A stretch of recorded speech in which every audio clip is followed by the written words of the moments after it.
morning, everybody. Whether you're on the East Coast, West Coast, or around the world, this is Hawk Talk. I am your host, Bo. The show is brought to you by El Cajon. It is a Peruvian restaurant down there in Pike Place Market. Just mention Hawk Talk and this show in general. Get 20% off on Wednesday through Sunday between 4 and 9 p.m. Make sure you say hi to Linda for me. And so we got a lot to talk about. Some good questions also came in. But excited about the fact that the draft is finally done. Free agency is mostly over. So we can really start to figure out what it is these Seahawks are going to be for this coming season. So first, we got to start with the draft. There was some good picks. I was a little surprised. We picked up all the things we needed just in a little bit different order than I thought we would. I really thought we were going to go with an edge rusher or something in the first round, but picking up Devin Witherspoon, a corner to be opposite of Woolen, was a really smart move because now that secondary is it is elite. So you have Woolen, who was in the race for Rookie of the Year, went to the Pro Bowl. You have Diggs as a safety. We did lose Ryan Neal, but we picked up a safety from the Jets, and then adding Witherspoon to the other side. That secondary is really going to be tough to pass on. They also went ahead and addressed some of the things that we knew was a huge issue really all season. I think I talked about it every single week because just absolutely everybody could run on this defense. That D-line needed a ton of help. The linebacking core was not great. And so it was good to see those things get addressed, not only in the draft, but in free agency. So let's go ahead and go through some of those things. So in the draft, on the defensive side there, obviously you got Witherspoon there in the first round, but primarily on the defensive line is where I kind of want to focus. They pick up Derek Hall out of Auburn. They pick up another D end, Mike Morris out of Michigan, and a defensive tackle, Cameron Young. So on a unit that was not great, they add 3 guys from the draft, and then on top of that, in free agency, they bring in Draymond Jones out of Denver. They bring back Jaron Reed, who was a great piece of this Seattle defense in the past. And then they also bring in a couple of linebackers. Obviously, Bobby Wagner comes back. Devin Bush comes in. They re-signed Nick Bellore, who was probably their best linebacker last year. So they did a lot of things on that defensive line to really help them out. And with all of the bodies they brought in, I really wasn't disappointed with the way that they used their first round picks because they were able to address those things, being super active in free agency, and then in the middle rounds of the draft also bring in some talent. So that defensive line and linebacking core is going to be so much better than it was a year ago. So as long as the offense can at least keep pace with what they were last year, they're going to be a tough team to beat. That being said, they do have a tougher schedule this year. And so I don't know that the win total is necessarily going to be a ton higher than it was last season, but they are going to be a better team for sure.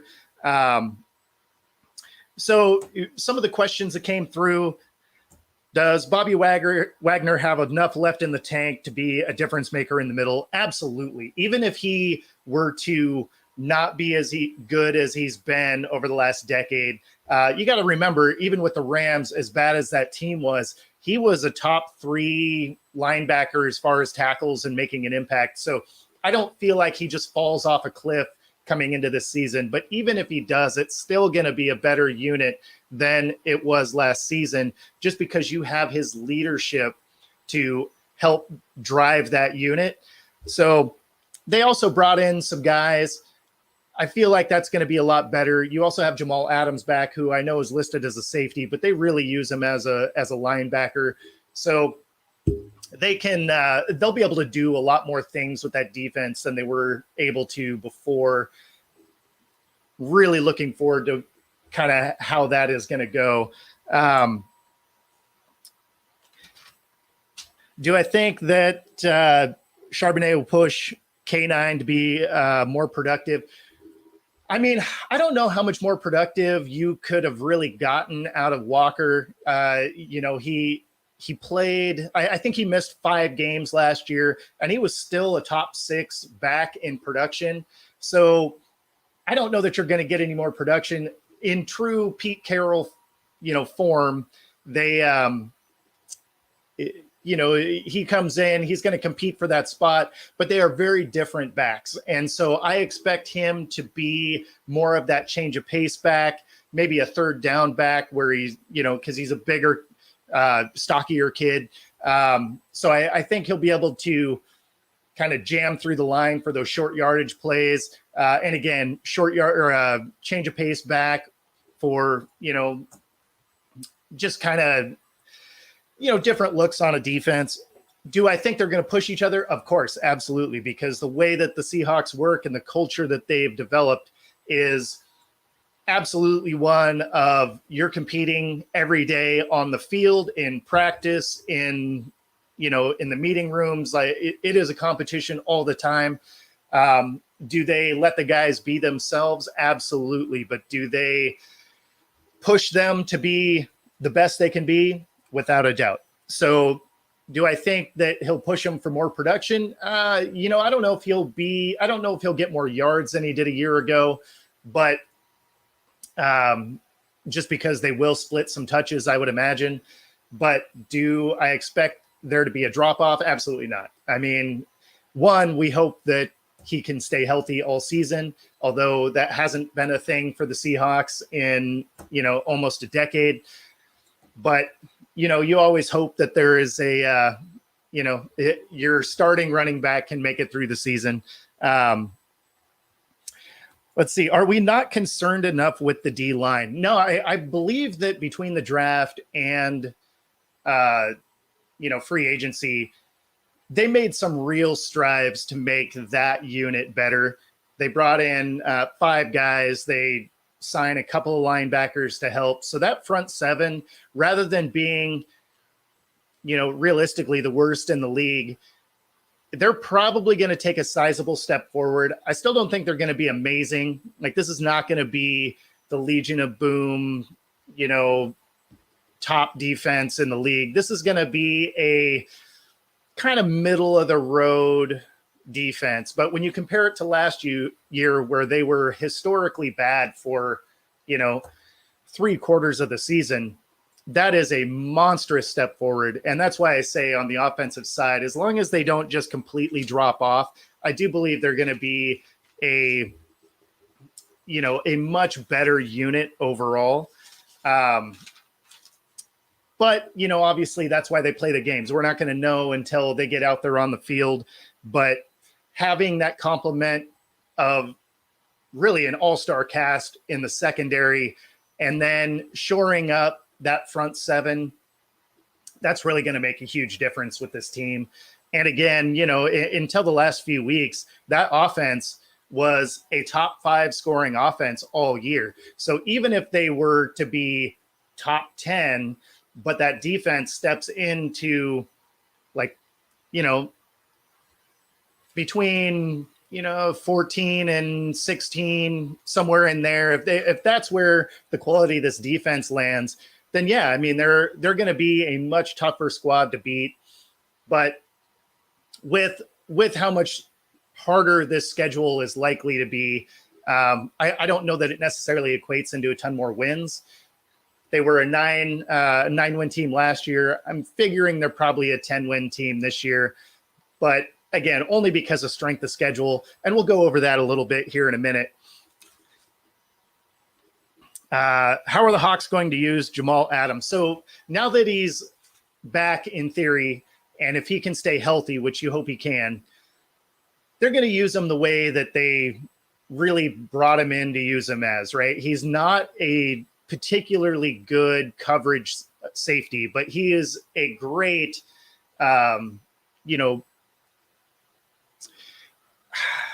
he's great at spying a play, and he's really good at rushing the quarterback. So they're going to use him as a rover. Again, he's more or less used as an outside linebacker, free roaming linebacker at that. So he kind of gets to float out, do what he wants to do. He'll drift back into zone coverages for, plays that go to the flat or, crossing routes, stuff like that. But he's probably not going to do a ton of man-to-man coverages. Again, it's just not quite where his skill set is, but he can absolutely disrupt a lot of passing plays by, blitzing the quarterback and, those types of plays. I would imagine that's probably how they're going to use him. It's one of the reasons why they started running the 3-4 is, again, they get to use him as essentially a hyper athletic outside linebacker. It's why it didn't really work last year. They didn't have anybody on the roster that kind of fit that athleticism that could fill in that spot, but they'd already kind of designed their defense around that. And if you go back through the film from last year, you'll see a lot of times where our defensive line wasn't able to get it done. So they started bringing linebackers down onto the line. And that essentially just gives you undersized linemen, right? Because they're lining up down below. And then you end up with your kind of lesser skilled linebackers back in coverage. And that's why the middle of the field was getting tore up by tight ends or, running plays that were getting through the line. They were able to break them for, 6 to 8 yards. It's, the middle of the field was such a liability that what they've done, and as long as guys can stay healthy, I really think that this is going to be a much more solid middle of the field. The other thing that's nice is you're probably going to end up with some coverage sacks because that secondary is so good that I do think that you're going to end up with some of those players getting home to the quarterback that otherwise may not have been able to just because of the speed and athleticism in the secondary. That's kind of the way I look at that. Let's see. Oh, will we see more sacks out of the D? Probably. You probably will. And again, it'll just be because on some of these pass plays, the coverage will be tight enough that they're going to have to hold the ball a little extra time. And you're going to end up with guys like, Jamal Adams, who has a ton of speed, can come off the edge, sneak through some of the gaps to go in and get a sack. Obviously, during free agency, they bring in a guy like Draymond Jones, who, he can disrupt plays for sure. Got a couple of DNs in the draft. I feel like you're probably going to see the sack total go up from last year. And, a lot of that is just because, you're going to have better talent on the field. You're also going to have other teams run a little less than they did last year. So it's hard to get a sack if they don't have to throw the ball all the time. And with as many yards as they were giving up most of the season, if you look back, they were giving up over 200 yards a game on average. It was an insane total. But when you're giving up that kind of yardage, you don't have to pass the ball as much. So it's much tougher to get a sack. I think this time around, you're going to have far better coverage or far better pressure up front and then coverage in the back. So you're probably going to see the sack total go up from a year ago. I don't put a lot of stock in sack totals themselves. And the only reason I say that is whether you get home or not, I look at QB hurries, right? Because that moves them off their spot. It makes them uncomfortable. You still get them on the ground, but it may not be a sack, right? So you're still hitting them. They're still hitting, getting to the turf. A lot of times those are incomplete passes or an interception because, again, they're hurried. They throw, potentially off target throws. So you could see that Seattle secondary, kind of feast on some of those errant throws. But I still think that you probably end up with more sacks, but it probably, I'm guessing, a lot more quarterback hurries will be the biggest thing. And then, of course, they did address some things on the offensive side for Seattle. Naturally, they got Njigba. He's going to be a great slot option on that offense. He fills in a spot where, Goodwin kind of left since he went to the Browns. Great pickup for them. He absolutely balled out for the Seahawks last year when DK and Lockett both got, injuries. He came in and was an absolute stud on the field. It was sad to see him move on in free agency, but that it's just part of the game, right? You gotta stay under the cap. So there's only so much you can do. So he goes off to the Browns. They bring in, Njigba. And I think he's going to be a great fit to this offense. He's going to add an element. I mean, now you have probably one of the elite receiving trios. They addressed the offensive line. They brought in a center in free agency and then a center and a guard in the draft.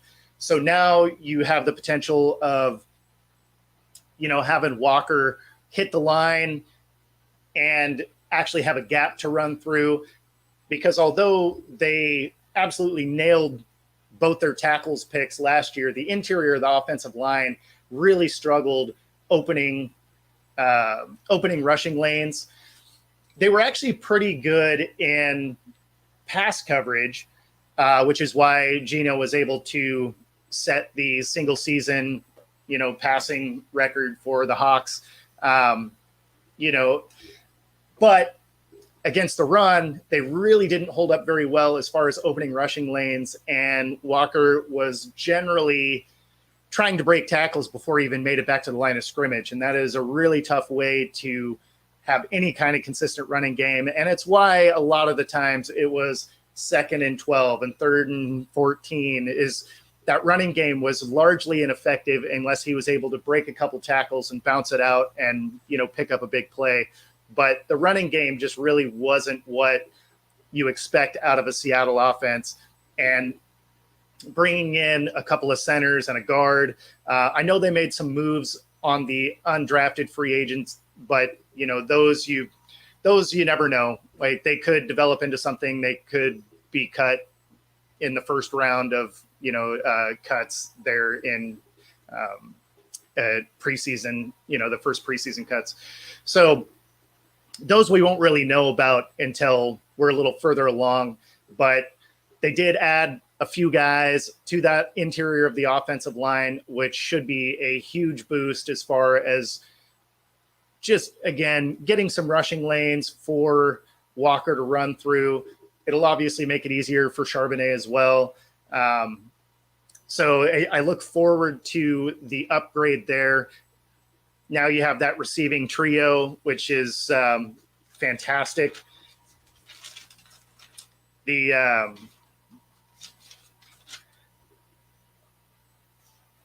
Let's see, we added another safety as well in Jarek Reed. So that's another one that's going to be nice. He'll be able to share reps with Julian Love. So yeah, it's the team is really shaping up. I found it really pretty entertaining that a lot of the sports analysts were downgrading Seattle's draft because of Charbonnet, which didn't make a ton of sense to me. Draft grades are obviously funny and they're subjective, and there's biases typically. But for them to get downgraded because of a late second round running back pick seemed funny to me when Seattle only had 2 running backs on the roster anyway. I really thought that it was a smart pick. When I did, my mock draft, I didn't have a running back in the second round, but I did have one in the third because, again, they were just short at the position. And since 2014, Seattle has not had a starting running back make it through an entire season. So picking up a running back made a ton of sense. Obviously, he was the best running back available. So, yeah, I mean, you definitely take that guy. He should be a good complement to Kenneth Walker. And being downgraded, again, because of a second-round running back pick was funny, being as good as Walker was last year as a second-round pick for the Hawks. I did find that funny. And, I mean, it didn't seem to matter who it was. Nobody seemed to like that pick, whether it was Mel Kiper or Fox Sports, CBS Sports. Most of their analysts were not a fan of that particular pick, and usually on all of those draft sheets, why they weren't considered an A in the draft, and but we'll see how it comes together. I think it'll be a great tandem. Plus, Charbonnet is incredibly athletic, so if Walker does get hurt, it's a guy that should be able to just step right in and move the sticks for you. I think that'll be a great fit. Again, I thought it was funny that they were downgraded because of that. What is my win total? So, like I said a little bit earlier, I think it's going to be 10. It's probably a 10 win team. And the reason for that is obviously in your division, you know who you're playing, right? But who they're playing outside of the division, they have the Commanders, which I think that's a win. The Bengals is probably a loss. The Ravens could be a loss. The Cowboys could go either way. The Giants, I think, is a win. The Eagles is probably a loss. I think they can beat the Browns, beat the Steelers. The Lions, that's going to be a battle. It was last year. Both teams got better on defense, so I don't think it's going to be the 90-point just scoring craziness that it was last year. But that's a game that I think could go either way. The Panthers, I think they win. Some of those obviously are going to be matchup related, and the Titans as well. I think that could be a win. But you have the actual schedule being released here, I think, next week.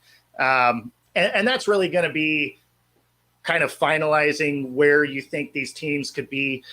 Because if you're having the Panthers or the Titans, Washington to some degree, if you have them early in the year, they're having a lot of rookies on those teams. And so you could probably get wins where maybe they're not a win later in the season as they've had some starts under their belt, get a little more comfortable with their teams at the speed of the NFL, things like that. So I think we still don't really know, well, I don't know, I should say, on where my win total prediction will be.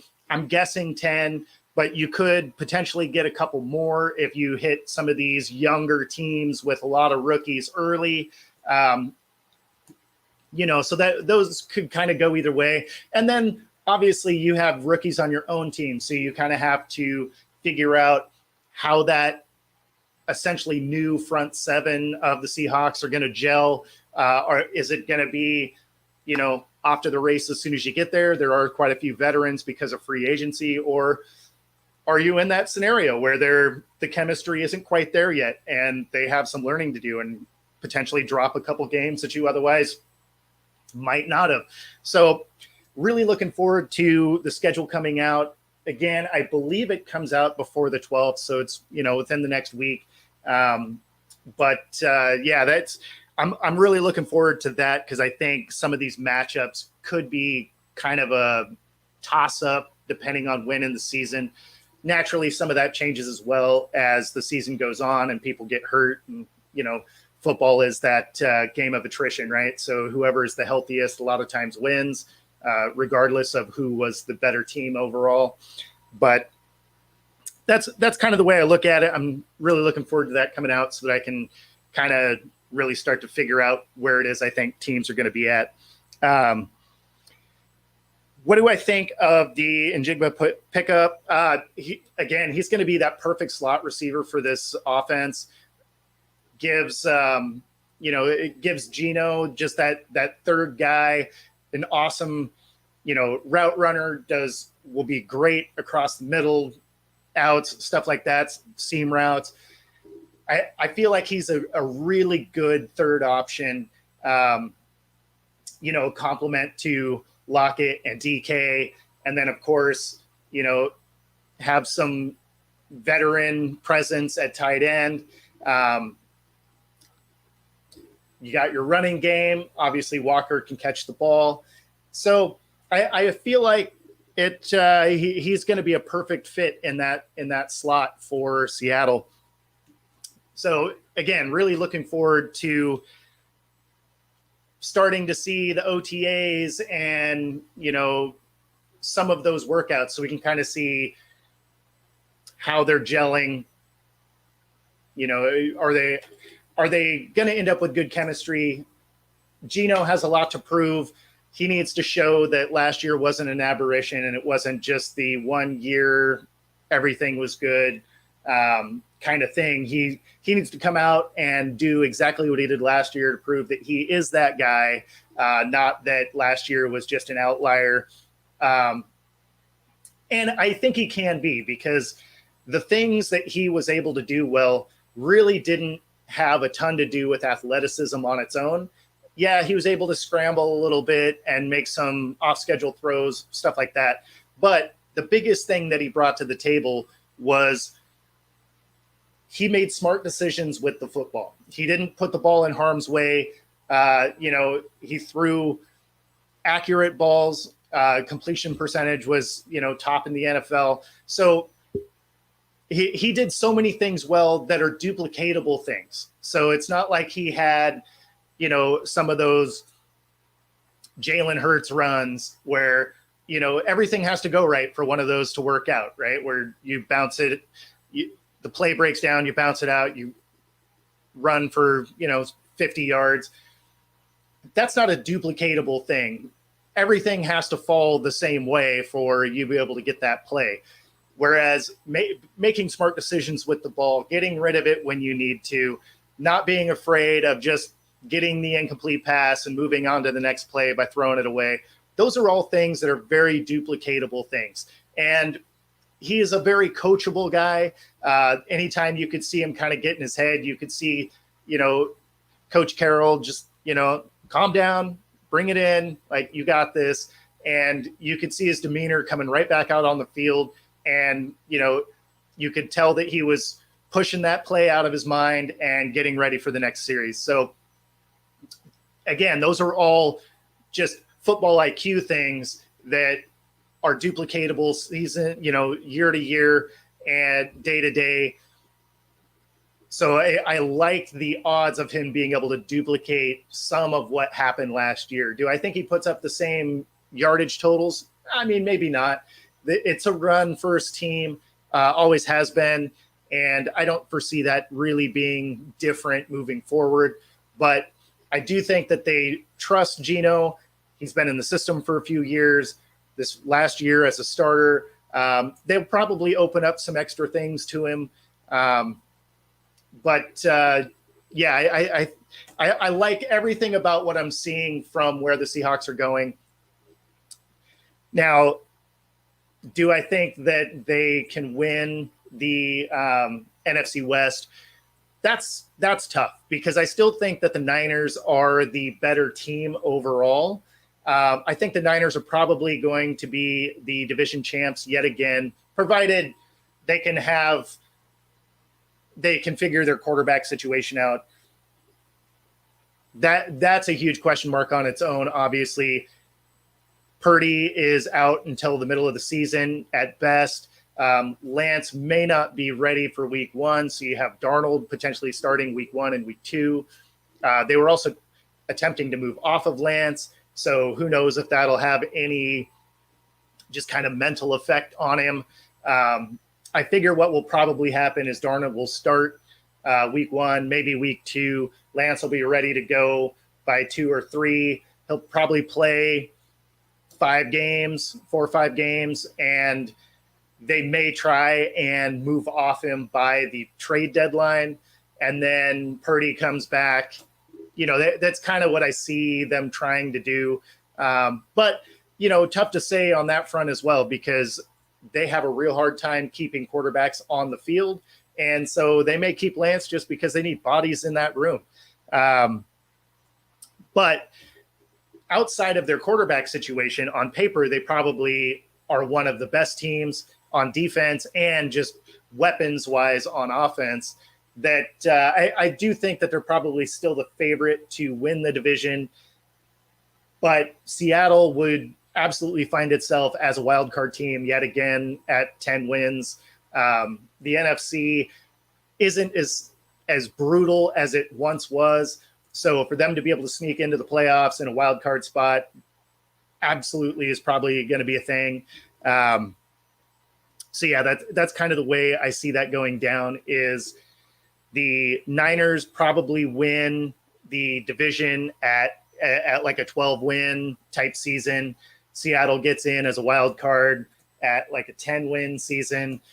Arizona is on tap to potentially have the number 1 overall pick. They are probably not going to be a great team, despite actually having a solid draft. And then the Rams are going to be funny. They're probably about an 8-win team. They can still come out and surprise some people, but they lost enough players, because of their cap issues, that it's tough to say really what they're going to be and if guys can stay healthy. Them picking up Stetson Bennett to back up Stafford, I actually kind of liked that move. It's a similar skill set, so if Stafford does get hurt again, he'll be able to kind of fill in, and your offensive line doesn't necessarily have to change what it is they do. That's why I always found it interesting when a team would have a guy that is that, statue in the backfield, and then their backup is a scrambling guy, or vice versa, where they have a guy that can scramble fairly well, and then their backup is a more traditional, quarterback style guy. That puts a lot of pressure on the offensive line, because now they have to completely change the way they were playing. Whereas if you can get a backup that has a similar skill set, they get to go out, and maybe the cadence will be a little bit different, but their job doesn't change. And so I always like it when they have a guy to come in, kind of like when Russell was still here and they had T-Jack as his backup. He could move around. He could make similar throws. Obviously, wasn't quite as athletic as when Russell Wilson was in Seattle. But I liked that kind of backup situation because, and even with Geno, right? Geno can move around fairly well. Those are kind of the things that I look for. So that Stetson Bennett pickup for the Rams, I actually thought was pretty smart. And Arizona, despite the fact that I think they're going to be last in our division and really not in a great spot just overall, their second string quarterback's Colt McCoy, and that dude can win some games. He's always been a problem for a couple of teams. So he's that veteran backup that can, he's one of those backups that you're not worried about not being able to win a game. He can come in and absolutely rattle off some wins for you. So I think that he'll be able to do some things that, maybe some of the analysts don't think he can. D-Hop hasn't gone anywhere yet, so they still have him as a number 1 threat.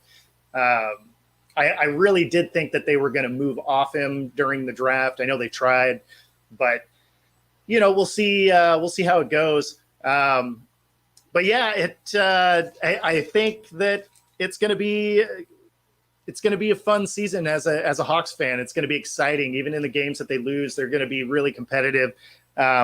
So on the NFC, the way too early playoff scenario, I have San Fran winning the West. I have the Lions finally getting a division title. The Eagles, obviously, they were one of the best teams in the NFC last year, and they got better in the offseason. So they are going to be a juggernaut to deal with. And then I think the Saints probably win that division. Again, it's not going to be a great division, but this is going to be a scenario where Derek Carr goes in.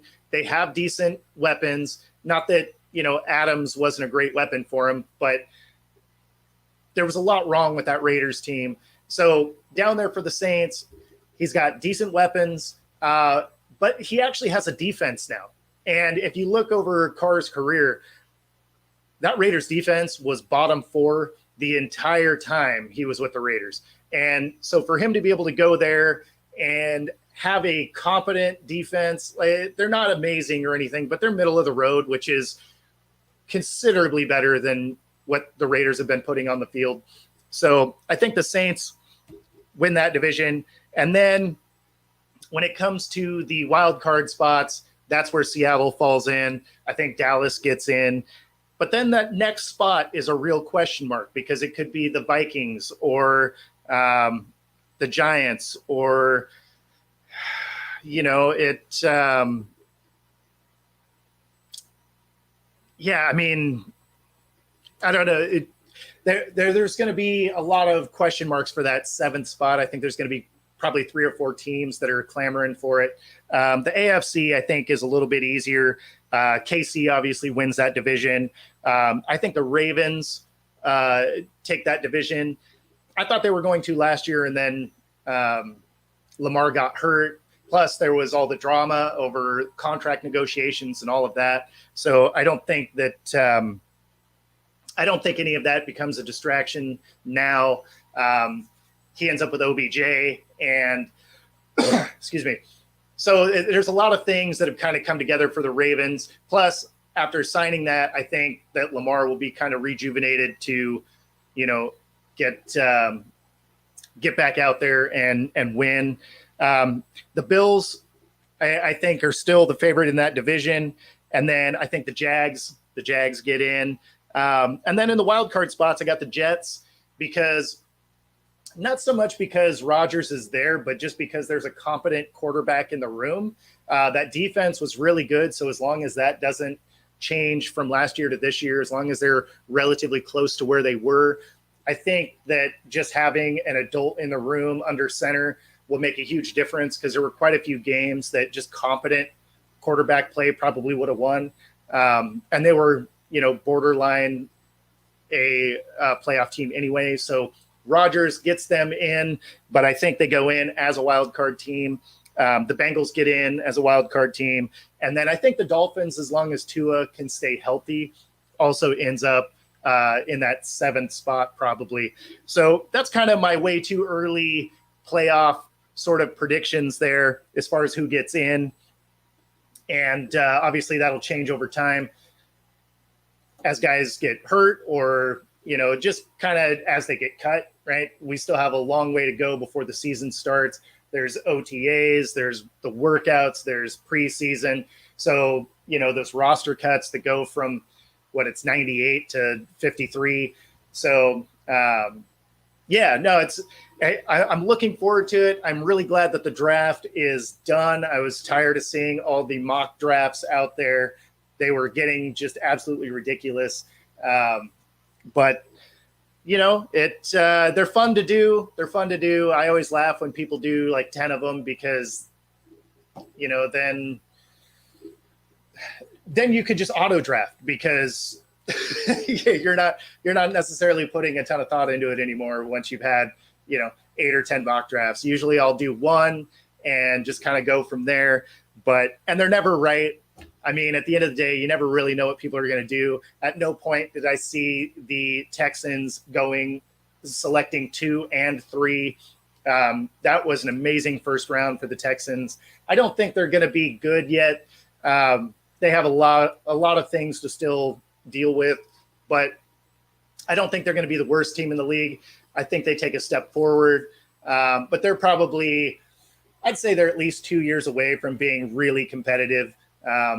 But they'll at least be entertaining to watch now instead of last year where, you know, honestly, I didn't watch a lot of Texans football. Some of those games were just rough to watch. So I'm looking forward to actually being able to watch some of those games and feel good about it. But yeah, other than that, we're going to let you get back to your Blue Friday at Cinco de Mayo. Hopefully you guys are doing something fun. Down here in Mexico, they don't actually celebrate Cinco de Mayo except for in the state of Puebla because that's where the Battle of Puebla took place. But that's, believe it or not, just kind of more of an American holiday where, you know, you're just looking for an excuse to have tacos and drink, which I fully support because I love tacos and beer. I will probably have some as well. So you guys enjoy the rest of your Friday. Have a great weekend, and we will see you Monday morning. Have a good one, guys.